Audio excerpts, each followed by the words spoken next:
ጠየቅኩህ ምን እኮ ልርገው እዛ ጋር እዚህ ጋር ባልከው ነው የጠየቅኩህ ብራዘር። አንተ ስጨርስ አውራለሁ፣ አንተ ስጨርስ አውራለሁ። ስለዚህ መልአክ አለኝ ራሱ ካለኝ ነው የተነሳሁት። መልአክ በአንድ ቦታ ብቻ ነው የሚሄዱት፣ በአንዴ ሁለት ቦታ መሆን አይችሉም አለኝ።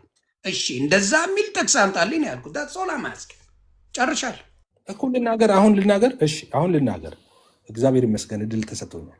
ሰው ምንድን ነው ማርያም ታማልዳለች ስንል ኦኬ፣ እነሱ ማርያም ታማልዳለች ይላሉ። እኛ ደግሞ ማርያም አታማልድም ስንል ምን ይሉናል? ማርያም አታማልድም የሚል መጽሐፍ ቅዱስ ላይ ማስረጃ አምጣ ይሉናል። እንዴ ማርያም አታማልድም የሚልማ መጽሐፍ ቅዱስ ላይ የለም። ምንድነው ማስረጃ የምናመጣው? እኛ እናንተ ናችሁ እንጂ ማርያም ታማልዳለች ያላችሁት ማስረጃ ማምጣት አለባችሁ። እኛማ ስለሌለ ነው አታማልድም የምንለው እንላለን አርጊመንት። አዘ ሴም ታይምስ የሆነ ያመጣው ሎጂክ ምንድነው? አንድ መልአክ በአንድ ጊዜ በሁሉም ስፍራ መገኘት አይችልም ስለው በአንድ ጊዜ በሁሉም ስፍራ እንደማይገኝ ማስረጃ አምጣ ብሎ እኔን ይጠይቀኛል። እኔን ሳይሆን የሚጠይቀኝ እሱ ነው እንጂ በአንድ ጊዜ በሁሉም ስፍራ ከሚገኝ ከሆነ ማስረጃ የሚያመጣው እሱ ነው፣ መጽሐፍ ቅዱስ ስላልጻፈ እሱን ማለት ነው። ይሄ ማለት ምን ማለት መሰለ? ማርያም አታማልድም የሚል ነገር መጽሐፍ ቅዱስ ላይ ስላልተጻፈ ማርያም ታማልዳለች የሚል አርጊመንት ምንድን ነው? ሴጣን አያማልድም የሚል ነገር ስላልተጻፈ መጽሐፍ ቅዱስ ላይ ሴጣን አያማልድም ማለት አይደለም ብሎ እንደመከራከር ነው። ካልተጻፈ አልተጻፈም ነው። ስለዚህ አሁን ለአንተ ምሳሌ ማመጣልህ ማለት ነው። ይህን ምልህ የጠየቀው ነገር አሁን የጠየቀው ጥያቄ አንተ ከባድ ሆኖ አይደለም ልመልስልህ ነው የጠየቀውን ጥያቄ። ግን አርጊመንት አንተ ጥያቄ ስትጠይቅ መጠየቅ ያለብህ የአንተን ማስረጃ እኔ አይደለም የምጠየቀው። ኦኬ አንተን የምታመጣው መልአክ በአንድ ጊዜ በሁሉም ስፍራ ይገኛል ካልክ አንተን ማስረጃ የምታመጣው እንጂ እኔ አይደለሁም። እሺ ወደ መልሱ ስመጣ ጥቅስ አላመጣለሁ። ማስረጃውን ላምጣ ወይ ልናገረው? አረ ልናገር። ማስረጃ ጠየቀኛ እኮ ታመጣለህ አንተ። ቅድም ያመጣኸው ላይ ሌላ አዲስ ጥቅስ አላመጣም። ቅድም ያመጣኸው ላይ ቅድም ያነበብኩት ላይ ስናወራ እዛ ጋር መልአኩ መጣና በአየር ላይ ተቃወሙኝ አለ። ውጊያ ገጠመ። ከዛ ደግሞ ሊረዳው መልአኩ ሚካኤል መጣ አይደለም? ከዛ በኋላ መልእክቱን ይዞ መጣ እና እኔ ከመጣው መልእክትን ይዤ ቆይቻለሁ፣ ግን አየር ላይ ስዋጋ ነበረ። ሊረዳኝ ሲመጣ መልአኩ ወደ አንተ መልእክትን ይዤ መጣው አለው። በአንድ ጊዜ በሁሉም ስፍራ መገኘት ስለማይችል ማለት ነው። ኦኬ በአንድ ጊዜ በሁሉም ስፍራ መገኘት ቢችልማ አየር ላይ አይዙትም ነበር እነሱ። እዛም ነበረ እዚህ መልእክቱ ጋር የሚደርስ ነበረ ማለት ነው። መልእክቱ ጋር በቀጥታ ይዞለት ይመጣ ነበር። መልእክቱ ስለማይችል ግን አየር ላይ ቆየ እየተዋጋ የሚረዳው መልአክ እስኪመጣ ድረስ ማለት ነው። ሌላ ማስረጃ ሩቅ ነው መሄደው እንዴ? አይደለም። አሁን አዲስ ጥቅስ አይደለም ማመጣለህ። ቅድም የተነጋገርነውን ራሱን ነው ማመጣለህ። አሁን ራይ ላይ መታል አይደል? ራይ 5 ላይ አልተናገርክም?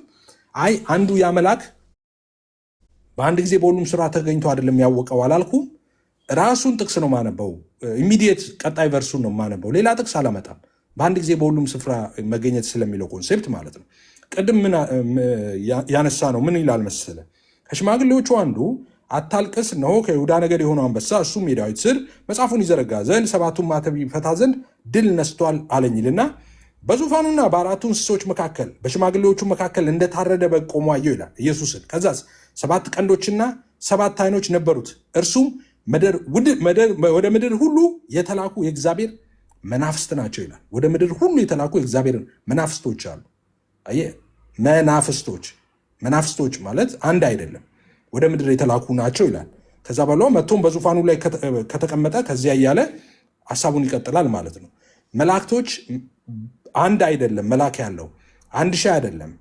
መላእክቶች በጣም ብዙ ናቸው። ስለዚህ አንድ መልአክ ግን በአንድ ጊዜ በሁሉም ስፍራ መገኘት አይችልም። በአንድ ጊዜ መገኘት የሚችለው በአንድ ስፍራ ብቻ ነው። አሁን እንደዚህ አይነት ካዲያ እንዴት አወቀ? በሰማይ ባለ በምድር ካለ በምድር ውስጥ እንደዚህ ያልከው ሀሳብ ነው። እሱ አወቀም ይል የለም መጽሐፍ ቅዱስ ላይ እንደሱ አልተጻፈም። ያለው ምንድን ነው? በሰማይ ቢሆን በምድር ቢሆን ከምድር በታች ቢሆን መጽሐፉን ሊዘረጋ ወይም ሊመለከተው የሚቻለው ማንም አልተገኘም ነው የሚለው። ያልተገኘው ለምንድን ነው? መናፍስቶች አሉ፣ ወደ ምድር ሁሉ የወጡ መናፍስቶች አሉ። ይኸው እዚሁ ጋር እኮ ነው የሚነግርህ፣ 2 ቁጥር ወረድ ብሎ የተላኩ መናፍስቶች አሉ። ስለዚህ አንድ መልአክ በአንድ ጊዜ በሁሉም ስፍራ መገኘት አይችልም። ይሄ በነገራችን ላይ የጴንጤዎች ትምህርት አይደለም። ይሄ የክርስትናው ዓለም ትምህርት ነው። የኦርቶዶክስም የካቶሊክም የእኛም የክርስትናው ነው። የሁሉ የጋድ አትሪቢዩት የሚባሉት እነዚህ 3ቱ በተለይ ማለት ነው። ሁሉን አዋቂነት፣ ሁሉን ቻይነት፣ በአንድ ጊዜ በሁሉም ስፍራ መገኘት የክርስቲያኖች በሙሉ ነው። ኦርቶዶክስም ከዚህ ውጭ አታምንም። አሁን አንተ እንድታሳይ የሚፈልገው አንድ መልአክ በአንድ ጊዜ በሁሉም ስፍራ እንደሚገኝ እሱን ማስረጃ አለ ብለሃል።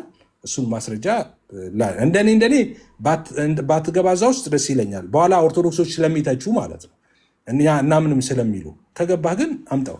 ኖ አይ ማሸባቀቅ አያስፈልገው። እኔ ደግሞ ልናገራ። አረ እድል ስጠኛ። ቆይ ደሜ ይናገር ዮኒዬ፣ ቆይ ደሜ ይናገር። እኔም ልናገር። ሰይጣን ጥያቄ ደሜ፣ መላእክቶች አንድ መልአክ በአንድ ጊዜ በሁሉም ስፍራ መገኘት ይችላል? ቆይ አንድ ተረጋጋ። ሰይጣን እንደ እግዚአብሔር ሆኖ ኦምኒ ፕሬዘንስ ሆኖ ማለት ነው። ኦምኒ ፕሬዘንስ ሆኖ በሁሉ ስፍራ እንደ እግዚአብሔር ሆኖ አይገኝም። እንደ እግዚአብሔር ነገር ግን እግዚአብሔር በሰጠው ጸጋ ምድርን የማካለል አቅም አለው። እንኳን እሱ ይቅርና ሰይጣን ራሱ ምድርን የማካለል ማለት ነው። በአንድ ጊዜ በሁሉም ስፍራ ይገኛል። ምድር አበራ ይችላል። በአንድ ጊዜ በሁሉም ስፍራ ይገኛል። ከጸጋ የተነሳ እግዚአብሔር ከሰጠው ጸጋ የተነሳ በጣም ይገኛል። እሺ አሁን አንድ ነገር ልበልህ ደሜ፣ እግዚአብሔር የሰጠው ቆይ አንድ ጊዜ ይሄን በልና ትሄዳለህ። ብዙ እንዳትሳሳት እየረዳኸው ነው። ግድ የለህም እንዳትሳሳት እያገዝኩ ነው። እሺ ቀጥል። ሚት አደርጋለሁ። በደንብ ንገራቸው። ምድር አበራች ይላል አይደል? ምድር አበራች ሲል የሆነ ቀበሌ ጋር አይደለም ያበራው። ያ ከመልአኩ ክብር የተነሳ ነው ምድር ያበራችው። ያ የመልአኩ ክብር እንደ እግዚአብሔር አይነት ክብር አይደለም። የመልአኩ ክብር ይለያል። የተለየ ክብር ነው የመልአኩ ክብር። ገባ? ጸጋውም እንደዛ ያክል ነው። ኦኬ እዚህ ጋር አሁን የሆን እያነበበል ባለው ሀሳብ ላይ እንግዲህ መጀመሪያ ቁጥር 2 ላይ እንደዚህ ነው የሚለው። አሁን አንተ መናፍስቶች ብለህ በብዛት እንደገቡ አድርገን ያወራው ቁጥር 2 ላይ ብርቱ መልአክ አለ። ብርቱ መልአክ መጽሐፉን ይዘረጋ ዘንድ ማዕተቦችንም ይፈታ ዘንድ የሚገባው ማን ነው ብሎ በታላቅ ድምፅ ሲያውጅ አየው አለ። ኦኬ ከዛስ በሰማይ ቢሆን በምድር ቢሆን ከምድር በታች ቢሆን መጽሐፉን ሊዘረጋ ወይም ሊመለከት ማንም አልተቻለውም። በምን አወቀ? ይህንን ነገር እንጂ በምን አወቀ? እችኛዋን ፐርሰን ነው። እዚህ ጋር እንግዲህ እዚህ ጋር ፐርሰን ነው እንዳትሳሳት። በቃ በምን አወቀ ላይ ንቁም። በቃ ንቁም። በምን አወቀ ላይ ንቁም። ከምድር በታች ያለውን በምን አወቀ? በምን አወቀ? ጎበዝ በምን አወቀ ጠይቀኛል።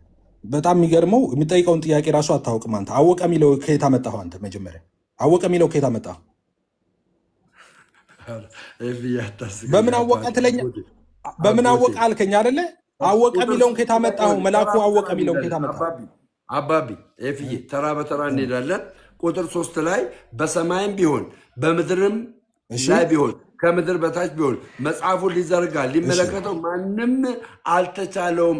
ይሄ አልተቻለውም የሚለው የተመለከተው አንድ ሰው ነው፣ አንድ ሰው አይደለም። እየጠበቅኩ ነው። አሁን መልአኩ አወቀ የሚለውን እየጠበቅኩ ነበረ።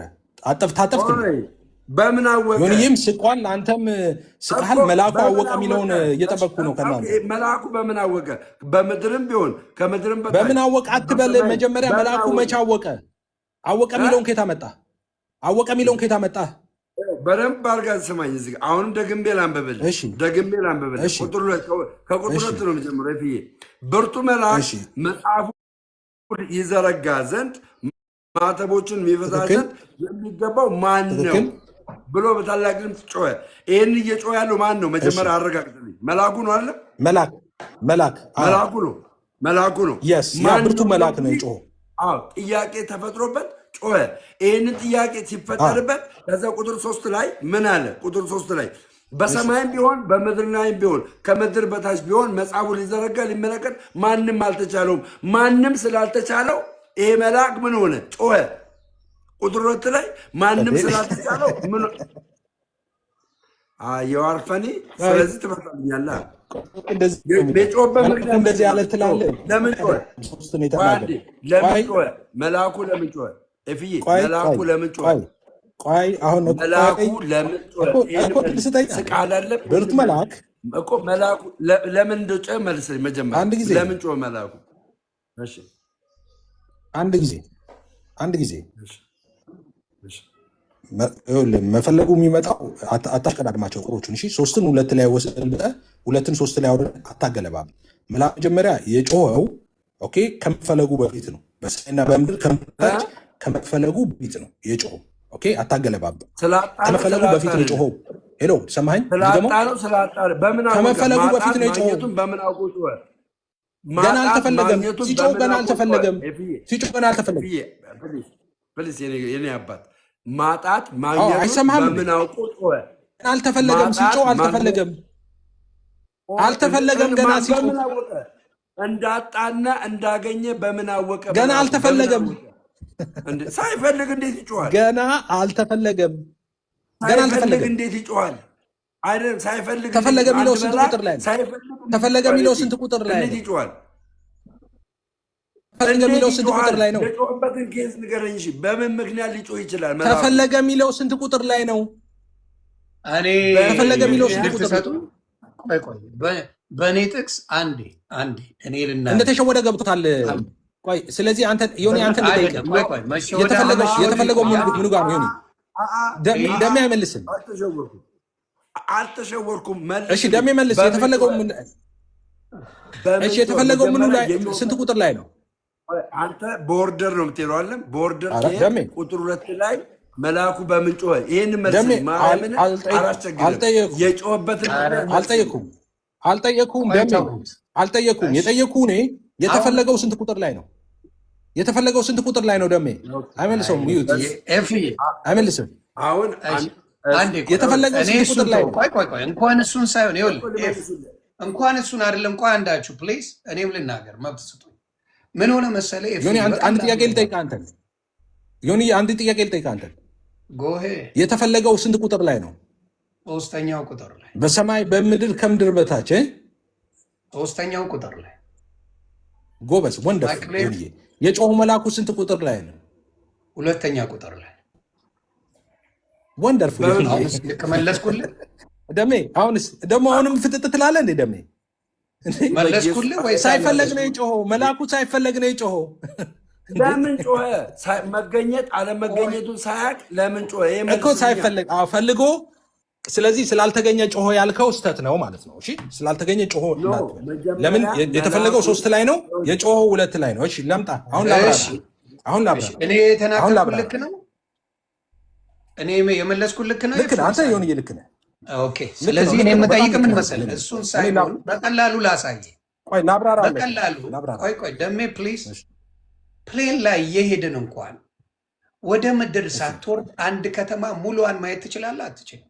ሲምፕል እንኳን እሱ አይደለም አንድ ሳተላይት አንድ ሰው እዚህ በምድር ቴክኖሎጂ ነው ማውራ ናሳ የሚሰራ ሰው ድፍን የምድርን ነገር ማየት ይችላል ወይስ አይችልም?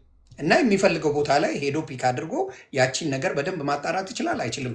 ናውዴስ በቴክኖሎጂ ነው ማውራ።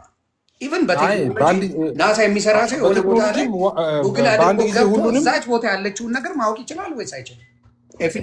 አሁንም በቴክኖሎጂ ቢሆን አሁንም ቢሆን ዓለም እስከሚጠቀለል ድረስ በቴክኖሎጂም ቢሆን ከሳተላይትም ላይ ቢሆን በአንድ ጊዜ ምድርን በሙሉ ኢንዲቴል ሊያይ የሚችል ቴክኖሎጂ የለም፣ አይኖርም። አሁን በቴክኖሎጂ ባለው የሆነች ሀገርን በአንድ ጠቅልሎ ኢንፎርሜሽኗን ሙሉ ወስዶ የሚፈልገውን ነገር ማድረግ የሚችል ቴክኖሎጂ ተሰርቷል ወይስ አልተሰርቷል? አይ ሙሉን አለ ኢንዲቴል አይደለም። አይሆን ለምሳሌ እንኳን ኢንዲቴል አይደለም ዓለምን ቀርቶ ከተማ እኔ የምኖርባትን ትንሿን ከተማ እንኳን ከሳተላይት ላይ የርቀት ፎቶ ልታነሳት ትችላለህ እንጂ በየቤቱ ምን እንደሚደረግ ሳጥን ስር ቁም ሳጥን ውስጥ ያለውን ልታውቃት። ቁም ሳጥኑ ምናምን ሳይሆን ወደዛ ሳትገባ ቴክኖሎጂው ፈርዘር እንዴት እንደሄደ ወደ 3D ወደ 4D ሄደን ስንሄድ አሁን ለምሳሌ እቤት ያለውን ነገር በመነጽር የውጭውን ማየት ይቻላል። ጀምረውታል እንዴ ቴክኖሎጂ ትራንስፓረንት የሆኑ መነጽሮች አምጥተው ምን ማድረግ ይችላሉ? ዳይሬክትሊ ሌላ ቦታ ልታይ የምትችልበትን በጨረር ሰርተውታል። አሁን የምንጠቀመው ሴልፎን ላይ ልነግር የምፈልገው ምንድን ነው፣ የሰው ልጅ እንኳን ከእግዚአብሔር ጋር ሳይገናኝ በቴክኖሎጂ ብቻ የእኛን ኢንፎርሜሽን ብዙ ነገራችን እንዲታወቅ ማድረግ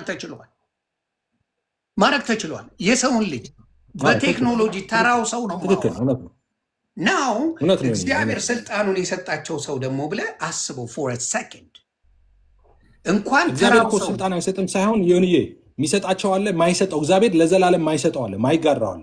ኮሚኒኬብል እና ኢንኮሚኒኬብል ብዬ ነገር በደንብ ትክክል። የማይጋራው ሲል ምን ማለት መሰለ? አሁን ለምሳሌ እዚህ ጋር ለምሳሌ ሁሉን አዋቂነት አያጋራም፣ ሁሉን ቻይነት አያጋራም። በአንድ ጊዜ በሁሉም ተግባባን። ስፍራ ግን መገኘትን እኔም አያጋራም። እድል ብትሰጠኝ ባወራ ደስ ይለኝ። እሺ ዮኒዬ ጎሄድ። ኦኬ ታንክ ዩ። አሁን ለምሳሌ እዚሁ ጋር አንተን ኮንፊውዝ የሚያደርግ አንድ ጥቅስ አመጣልሃለሁ። ዮሐንስ 5:1 አንብብልኝ። እኔን ኮንፊውዝ የሚያደርግ ጥቅስ የስ የሚያደርግ ጥቅስ ነው ዮኒዬ። ይህንን ጨረስነው ዝም በል ደግሞ። አምስት ስንት እኮ ጨረስነው። ዮሐንስ 5:1 አንብበው። አምስት ስንት 5:1 ያዩታል ኢየሱስም ድምፅ ይቆራረጣል። አንዴ ታፕታፕ አድርጉ። ድምፁ እየተቆራረጠ ነው። 5:1 አንብበው። እኔ ላንብብለት ተቆራረጠ ነው እሺ ራሱ ነው የሚያነበው። እሁድ እንደዚህ ነው የሚለው ይቆራረጣል። እስቲ ታፕታፕ አድርጉ በላቸው። አንተ ቤቱ ምንድን ነው? ክርስቲያኖች ታፕታፕ አድርጉ እንጂ ኤፍ ቤተሰቦች እየተቆራረጠ ነው ወንድማችን። ከመሆና ያለውበት ሊሆን ይችላል፣ ኔትወርኩ ሊሆን ይችላል። ዮኒዬ ላንብበልህ። ዮሐንስ 5:1 ነው አይደል ያልከኝ?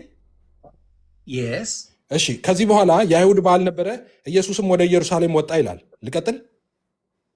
ቀጥል። በኢየሩሳሌም በበጎች በር አጠገብ በዕብራይስጥ ቤተሳይዳ የምትባል አንዲት መጠመቂያ ነበረች፣ 5 መመላለሻ ነበረባት። በዚህም ውስጥ የውሃውን መንቀሳቀስ እየጠበቁ በሽተኞችና ዕውሮች፣ አንካሶችም ሰውነታቸው የሰለለ ብዙ ሕዝብ ይተኙ ነበረ። አንድ ጊዜ የጌታ መልአክ ወደ መጠመቂያይቱ ወርዶ ውሃውን ያናውጥ ነበረ። አንድ ጊዜ አይደለም፣ አንዳንድ ጊዜ። አንዳንድ ጊዜ አንዳንድ ጊዜ የጌታ መልአክ ወደ መጠመቂያይቱ ወርዶ ውሃይቱን ያናውጥ ነበረ። እንግዲህ ከውሃው መናወጥ በኋላ መጀመሪያ የገባ በማናቸውም ካለበት ደዌ ጤናማ ይሆን ነበረ ይላል። ከዚያም ከ38 ዓመት ጀምሮ ይላል ይቀጥላል። የኢየሱስን እንትን ማለት ነው። ከዛ የኢየሱስን ይቀጥላል። መጠመቂያይቱ ሰዎች በምን ነበር የሚጠመቁት? እዛ ቦታ ላይ የሆነ መጠመቂያ ሰዎች ዝም ብለው የሆነ መጠመቂያ አለ፣ ውሃ አለ፣ ይጠመቃሉ። በዛ ጥምቀት ላይ የጌታ መልአክ ይመጣና መናወጥ ያደርጋል።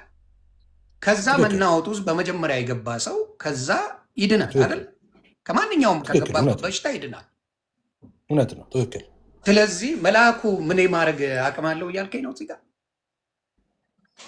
መልአክ የታዘዘውን ነገር ሁሉ የማድረግ አቅም አለው። ከእግዚአብሔር የታዘዘውን ነገር ሁሉ ያደርጋል። ከእግዚአብሔር የታዘዘውን ነገር ሁሉ መልአክ ማድረግ አቅም አለው። አቅሙ እኮ ስልጣን፣ የአቅሙ ሶርስ እግዚአብሔር ነው እኮ አለን። እግዚአብሔር አድርጋለውን በሙሉ ያደርጋል። ሶርስ አሁን ምን መሰለህ? አይ ቲንክ እኮ መልአክ አድርግ የሚለውን ያደርጋል እኮ እያልኩ ነው። ለምን ገረመህ? መልአክ ውሃ አንቀሳቅሶ ፈወሰ። ለምን ገረመህ? የነ ጴጥሮስ እኮ ጨርቃቸው ተወስዶ እኮ ይፈወስ ነበር ሰው። ትክክል። የነ ጳውሎስ ጨርቅ የነ ጴጥሮስ ጥላ እኮ ይፈውስ ነበር እኮ። ትክክል። አሁን ልል የምፈልገው ምንድን ነው?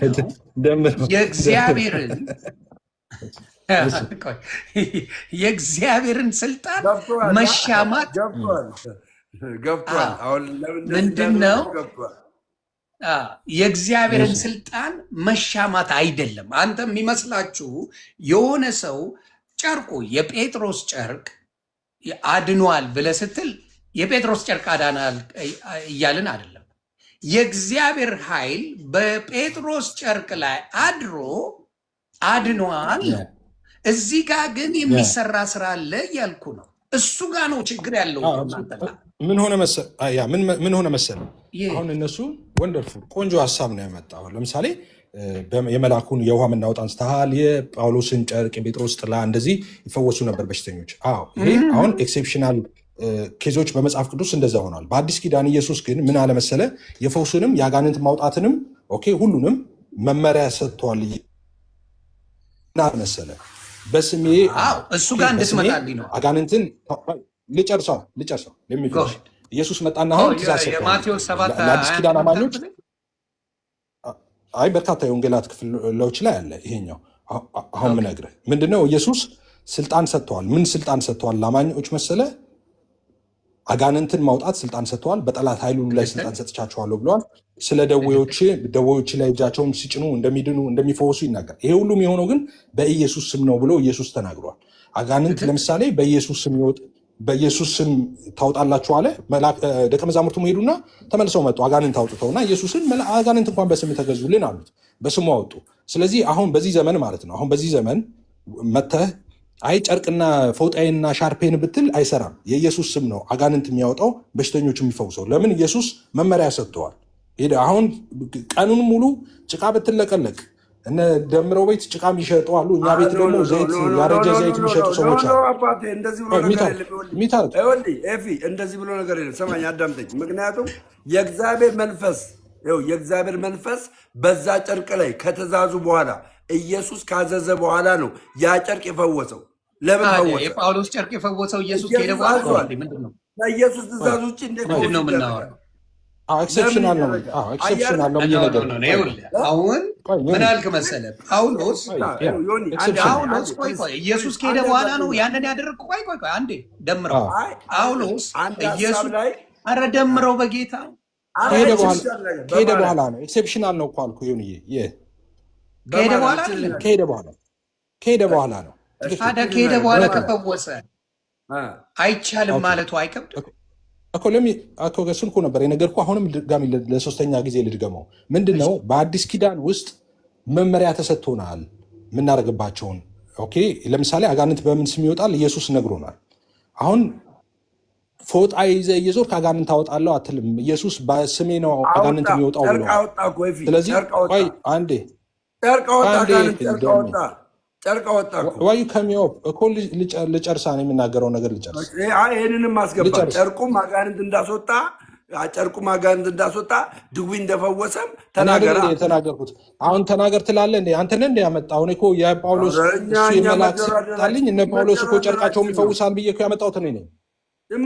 የእኛ እሱ ጨርቅ መፈወስ ማለት ነው። እዚህ ጋር ቅዱሳን ስዕላት፣ እዚህ ጋር አንድ ጊዜ ቅዱሳን ስዕላት አዳምጠኛ። እዚህ ጋር ያሱ ቅዱሳን ስዕላት ለበሽታዬም ለምንም የእግዚአብሔር መንፈስ ስለሚያድርበት እኔ ላይ ምንም ነገር የተፈጠረው ነበር ያደርግልኛል። እጅ በሰራው የሰው እጅ በሰራው አላድርም ከእንግዲህ ብለዋል። ኪዳን ተቀይሯል። በእግዚአብሔር መንፈስ አድሮ ጨርቅ ማን የሰራው? ሰው ነው? ሰው አይደለም። ጨርቅ ማን የሰራው? ይሄ ጨርቅ ማን የሰራው? ጳውሎስ የሚለብሰው ጨርቅ ማን የሰራው? ጳውሎስ እና መልስልኛ። ኤክሴፕሽናል የሚባል ነገር የለም። እስካሁን እኮ ተጠያቂ ነኝ። እንድመጣ እንዳታር። እሺ፣ ስዕል ይታወቃል በመጽሐፍ ቅዱስ ውስጥ ስዕል ይታወቃል። አዳምጠኝ አንድ ብቻ። የእግዚአብሔር መልአክ በሁሉም ስፍራ እንደሚገኝ አምነህ ነው እዚህ ቦታ ላይ የገባኸው? በሁሉም ስፍራ እንደሚገኝ አምነህ ነው? የእግዚአብሔር መልአክ